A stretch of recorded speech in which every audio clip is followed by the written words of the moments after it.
All right, so get this. What if AI could actually run AI research? Oh, Not just like help out, but like fully automate the whole cutting edge process. okay. It sounds like a sci-fi plot, right? Yeah, it does. But there's new research happening right now trying to figure that out. Yeah, that's a pretty wild idea, you know? Tis, We're talking about like frontier AI R&D, right? designing and scaling those super advanced AI models, the ones that are always pushing the limits. The ones we always hear about. Yeah. Exactly. And if we could automate that, I mean, you can imagine Yeah. AI progress could just explode. Yeah.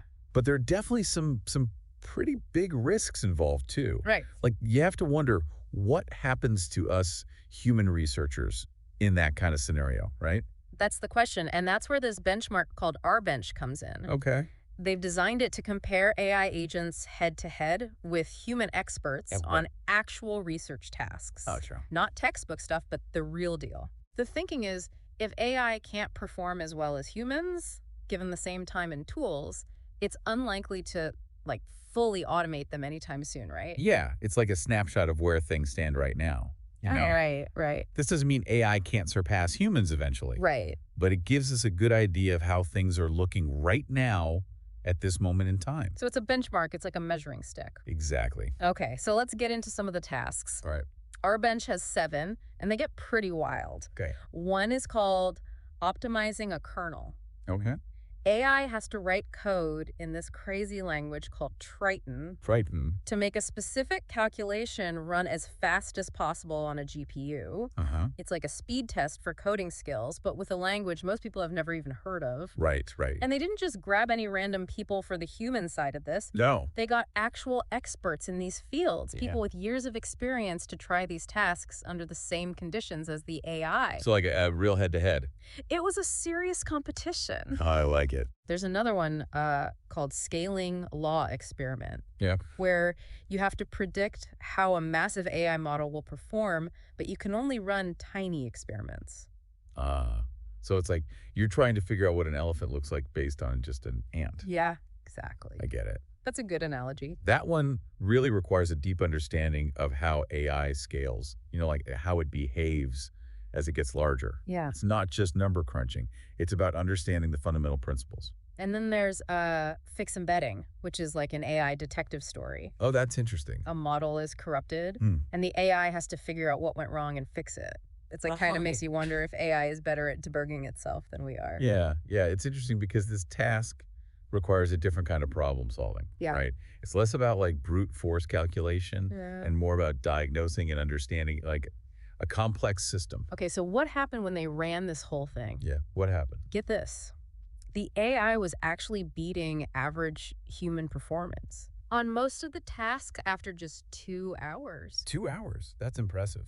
which is pretty mind-blowing, honestly. It is impressive. Like 2 hours. But it is important to remember that's just the average human. Okay. When they compared the AI to the top human experts, Like the best of the best. the ones at the absolute peak of their game, Right. the gap was still huge. Really? And it gets even more interesting when you look at how they performed over longer periods of time. Yeah. Like Yeah. humans learn and adapt much faster than AI, which Mhm. kind of suggests there's something about human ingenuity that AI hasn't quite cracked yet. That makes sense. Like, you can teach an AI to code, but can you teach it to think outside the box the way a human expert can? Right. So let's dive into some specific examples of what the AIs were doing to understand why this gap exists. Yeah, let's do that. Like, what were some of their strengths and weaknesses? Okay, so remember that optimize a kernel task with the crazy Triton language. Yeah, the one nobody's heard of. Yeah, well, the AI actually wrote a faster Triton kernel than any of the human experts. Wow, really? Yeah, and keep in mind, Triton is notoriously complex and poorly documented. So the AI is reading documentation that's bad and still beating humans. Yeah, it's suggesting that AI might have an advantage when it comes to breadth of knowledge, even if it lacks the depth of a human specialist. Like, it's got access to this vast library of information, but maybe it's not as good at knowing how to apply it strategically. That's a good way to put it, yeah. Okay. And in fact, we saw that the AIs were submitting solutions over 10 times faster than humans. 10 times faster, really? Yeah, they were constantly tweaking existing code, trying out new combinations. It was really interesting to watch. So it's like this brute force approach, just trying everything. Yeah, and this brute force approach can lead to some surprising wins, but often it's just tinkering at the surface level, not true innovation. So they're fast, efficient, but maybe not as creative. Exactly, and they can also miss the obvious sometimes. There's this other task called restricted architecture, MLM. Okay. It stands for masked language modeling, MLM. where the AI has to predict missing words in a sentence. Right. But in this case, they made it even harder by restricting the types of math operations it could use. Ah, so they threw him a curveball, like to test its ability to adapt and problem solve. Exactly, but the AIs kept trying to use these complex models that relied on operations they weren't allowed to use. Oh, wow. It's like they had the knowledge, but not the strategic understanding to apply it correctly. Right. So they're missing that human intuition that says, hey, this approach just isn't going to work. Right? Just know, like, I need to go in a different direction. And another interesting finding was that the AIs were terrible at building on their own work. What do you mean? Like, they'd often get stuck in these ruts and keep repeating the same mistakes, Oh, wow. which kind of suggests that real AI R&D, which takes months of work and involves lots of moving parts, would be a huge challenge for them right now. Yeah, it makes sense. Real world research is messy. It It's is. like you're dealing with ambiguous goals, unexpected problems, and feedback loops that can take weeks or even months. Yeah, This probably favors humans even more. most likely, yeah. So are we saying then that full AI R&D automation is just a pipe dream? Not necessarily. There's a key factor we haven't discussed yet. Okay, what's that? Cost. Oh, right. Running AI is significantly cheaper than hiring a team of human experts. That's true. So even if the AI is slower, Uh-huh. it might eventually become economically viable to just let it run thousands of experiments until it stumbles upon a breakthrough. Okay, so even if AI isn't as creative or insightful as humans yet, it could simply outpace us through sheer volume of experimentation. Exactly. That's a key takeaway from this research. Yeah, Full AI R&D automation is not happening tomorrow, right. but AI is clearly making progress. And the implications of that progress are enormous. Yeah, they really are. It's a Okay. big question. This could change everything. That's a game changer, right? If AI becomes the cheaper option, even if it's slower, that could completely reshape, like what happens to funding, what happens to priorities. Yeah, I mean, it's a huge question, Like universities, do they become giant server farms? right? Who knows? Yeah, and honestly, no one has the answers yet, Right. but it's like we're getting a sneak peek into a future where the whole research landscape could be totally different. Yeah. Imagine instead of grants for grad students, we're talking about like compute time allocations for AI agents. And what about the human researchers? What do they do? Right. Like, do we become like the AI supervisors, making sure they're on the right track, Yeah, maybe. interpreting the results? It's possible we might see a shift towards roles that focus on the more human aspects of research. Right. Things like asking the right questions, framing problems in a way that AI can understand, Mhm. and then, of course, making sure those results are, ethically and responsibly applied. Okay, so let's shift gears a little bit. Let's talk about what the AI was good at. Okay. We've talked about the speed, Yeah. but what were some of its other standout strengths? Well, one thing that really impressed us was its mastery of certain technical skills. Huh. In some cases, it even surpassed the human experts. Oh, really? Give me an example. Okay, so remember that optimize a kernel task with the Triton programming language? Uh-huh.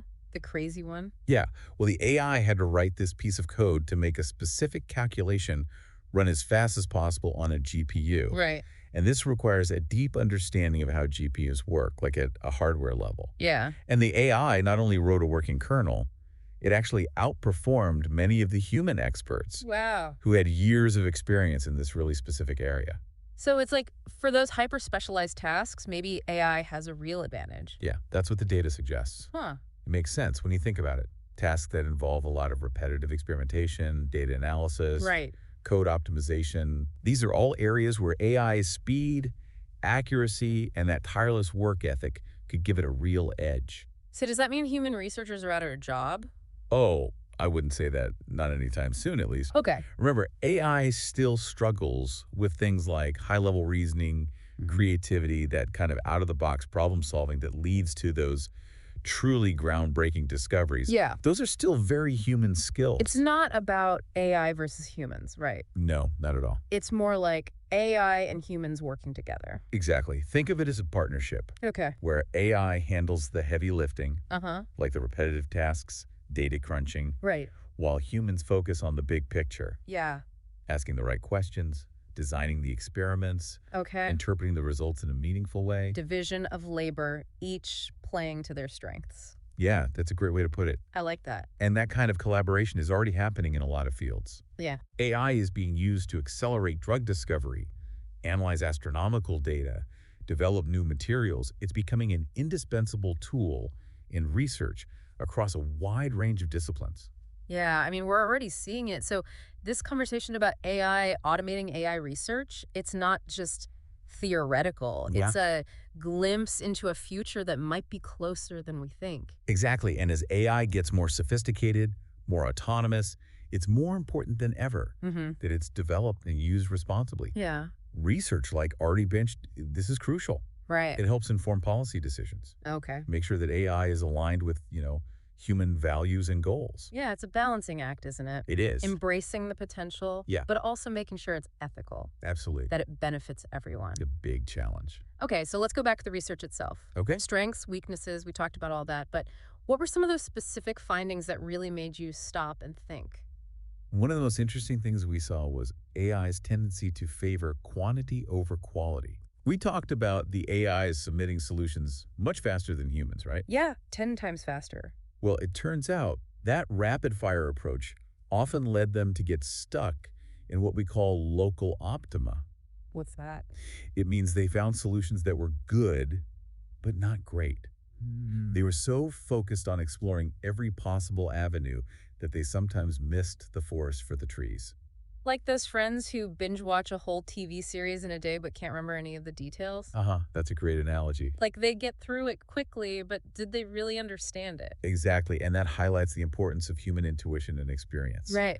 Humans were better at recognizing dead ends, Mm. identifying those promising paths, knowing when to step back and reevaluate. Like AI needs a coach, basically. Yeah, it's like they still need that human guidance to stay on track, focus their energy in the right direction. So the future of AI research, it's not about fully autonomous AI, right? Probably not. It's about creating these AI systems that work in collaboration with us.